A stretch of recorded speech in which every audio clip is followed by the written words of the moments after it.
റോഷി, നമ്മൾ പറയാൻ വന്ന ആ ബ്രേക്കിംഗ് വാർത്ത പ്രേക്ഷകരെ അറിയിച്ചോളൂ. ഡോക്ടർ അരുൺകുമാർ, രാജ്യവ്യാപകമായി കോൺഗ്രസ് ഒരു മുഖം മാറ്റത്തിന് ഒരുങ്ങുകയാണ്. കഴിഞ്ഞ ദിവസം അധ്യക്ഷൻ മല്ലികാർജ്ജുൻ ഖാർഗെ തന്നെ അത് അറിയിച്ചു. UP-യിൽ അതിൻ്റെ തുടക്കമിട്ട് കഴിഞ്ഞു. സംസ്ഥാനത്ത് ഇനി തദ്ദേശ തെരഞ്ഞെടുപ്പിന് ഒരുങ്ങുന്ന സാഹചര്യത്തിൽ ഒരു അടിമുടി പുനഃസംഘടനയാണ് കോൺഗ്രസ് ആലോചിക്കുന്നത്. ഹൈക്കമാൻഡിൻ്റെ ആലോചനയാണ്.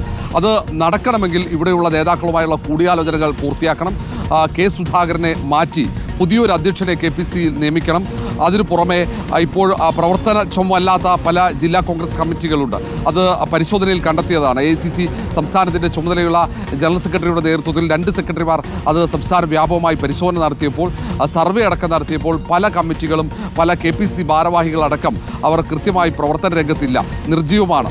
അങ്ങനെയുള്ള ആളുകളെയൊക്കെ മാറ്റി മുഖം മാറ്റി സജീവമാക്കി 2026 നിയമസഭാ തെരഞ്ഞെടുപ്പ്, അതിന് തൊട്ടു മുമ്പുള്ള തദ്ദേശ തെരഞ്ഞെടുപ്പിനും സജ്ജമാക്കാനുള്ള തീരുമാനമാണ്. അതിൻ്റെ ഭാഗമായുള്ള ചർച്ചകൾ ഉടൻ തുടങ്ങും. അതിനിടയിൽ സംസ്ഥാനത്ത് കോൺഗ്രസിൽ ഈ ആരാകും ഇനി KPC അധ്യക്ഷൻ എന്ന ചർച്ചയും സജീവമാണ്. പക്ഷേ നിലവിൽ KPC അധ്യക്ഷ പദവിയിൽ നിന്നും സ്വയം ഒഴിയാൻ നിലവിലെ പ്രസിഡന്റ് കെ സുധാകരൻ തയ്യാറല്ല. കാരണം 2-3 തെരഞ്ഞെടുപ്പുകൾ, ഉപതെരഞ്ഞെടുപ്പുകളിലൊക്കെ വലിയ നേട്ടമുണ്ടാക്കാൻ കഴിഞ്ഞു. അതുകൊണ്ട് തന്നെ ഇനി തൽക്കാലത്തേക്ക് മാറാൻ തയ്യാറല്ല എന്ന നിലപാടിലേക്ക് കെ സുധാകരൻ എത്തുന്നുണ്ട്.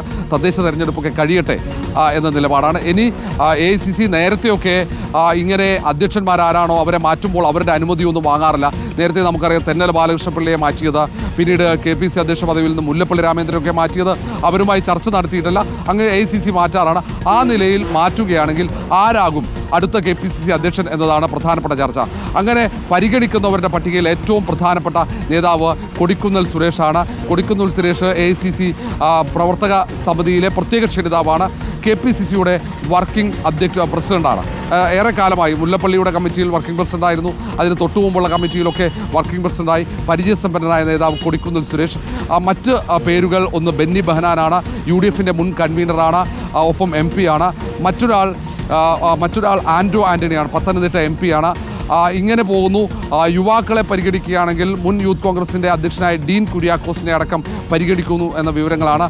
ഇനി നിലവിലെ സാമൂഹ്യ സ്ഥിതി അത് പൊതുവേ കോൺഗ്രസിനെ സംബന്ധിച്ചിടത്തോളം എല്ലാ തരത്തിലും സമുദായ പരിഗണനകളടക്കം ഈ KPCC ഭാരവാഹികൾ നിശ്ചയിക്കുന്നുണ്ട്. അങ്ങനെയെങ്കിൽ അടൂർ പ്രകാശിൻ്റെ പേരടക്കം പരിഗണിക്കപ്പെടുന്നു എന്നാണ് പ്രധാനപ്പെട്ട കാര്യം. ഏതായാലും പരിചയസമ്പന്നരായ നേതാക്കളെ അധ്യക്ഷ പദവിയിൽ എത്തിക്കണം എന്ന അഭിപ്രായമാണ് കൂടുതലായും മുന്നോട്ട് വയ്ക്കുന്നത്. ഇതിനൊപ്പം തന്നെ KPCCയിൽ യുവാക്കൾക്ക് ഇനി പുനഃസംഘടന വരുമ്പോൾ യുവാക്കൾക്ക് കൂടുതൽ പ്രാധാന്യം നൽകും. നേരത്തെ തന്നെ ഹൈക്കമാൻഡ് പറഞ്ഞതാണ്. എങ്കിൽ പോലും പുനഃസംഘടന നടക്കുമ്പോൾ ഗ്രൂപ്പ് സമവാക്യങ്ങൾ പരിഗണിക്കുമ്പോൾ പലപ്പോഴും യുവാക്കൾക്കും വനിതകൾക്കും മുന്തിയ പരിഗണന പുനഃസംഘടനയിൽ നൽകാൻ കഴിയാറില്ല. പക്ഷേ ഇനി അങ്ങനെ ആയിരിക്കില്ല.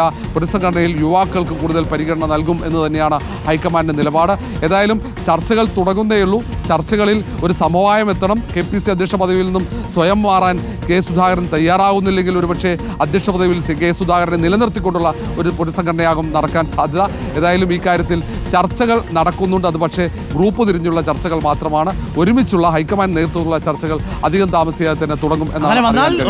റോഷിപ്പാലിന്റെ കണക്ക് പ്രകാരവും നമ്മൾ മനസ്സിലാക്കുന്നതനുസരിച്ചും കൊടിക്കുന്നിൽ സുരേഷിനാണ് ആദ്യത്തെ സാധ്യത, അല്ലേ റോഷി?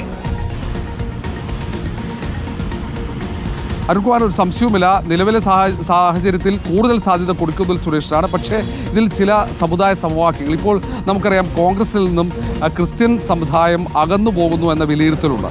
അതുകൊണ്ട് തന്നെ സഭയുമായി അടുപ്പമുള്ള ആരെങ്കിലും അധ്യക്ഷ പദവിയിലേക്ക് എത്തിക്കണം. പാർട്ടിയുമായി സഭയും ചേർത്ത് നേരത്തെ ഉമ്മൻചാണ്ടി അല്ലെങ്കിൽ AK ആന്റണി, PP തങ്കച്ചൻ അടക്കമുള്ള പല നേതാക്കളുമുള്ള ഘട്ടങ്ങളിൽ ഈ സഭയുമായി ക്രിസ്ത്യൻ സമുദായവുമായി ഒരു വളരെ അടുപ്പമുണ്ടായിരുന്നു. ആ ഒരു വിശ്വാസ്യത, ഈ സമുദായത്തിൻ്റെ ഒരു വിശ്വാസ്യത കോൺഗ്രസിന് നേടിയെടുക്കാൻ കഴിഞ്ഞിട്ടുണ്ട്. പക്ഷേ ഈ കഴിഞ്ഞ കുറച്ചു കാലമായി ക്രിസ്ത്യൻ സമുദായത്തിൻ്റെ വിശ്വാസ്യത കോൺഗ്രസിന് നഷ്ടമാകുന്നു എന്നൊരു ആശങ്ക നേതൃത്വത്തിലുണ്ട്. അതുകൊണ്ട് തന്നെ അവരുമായി അടുപ്പമുണ്ടാക്കാൻ പറ്റുന്ന ഒരു ആളെ നേതൃപദവിയിലേക്ക് എത്തിക്കണമെന്ന താല്പര്യം ഉണ്ട്. അങ്ങനെ ഒരു ചർച്ച പോവുകയാണെങ്കിൽ ഒരുപക്ഷേ ആൻഡ്രൂ ആൻ്റണി അല്ലെങ്കിൽ ബെന്നി ബെഹനാൻ, ഡീൻ കുര്യാക്കോസ് അടക്കമുള്ള നേതാക്കളെ പരിഗണിക്കപ്പെടാനുള്ള സാധ്യതയുണ്ട്. പക്ഷേ നിലവിലെ സാഹചര്യത്തിൽ പരിചയസമ്പന്നനായ കൊടിക്കുന്നിൽ സുരേഷിനെ അധ്യക്ഷനാക്കാനാവുന്ന അഭിപ്രായമാണ് കൂടുതലായും ഉയരുന്നത്. Thank you Roshipal.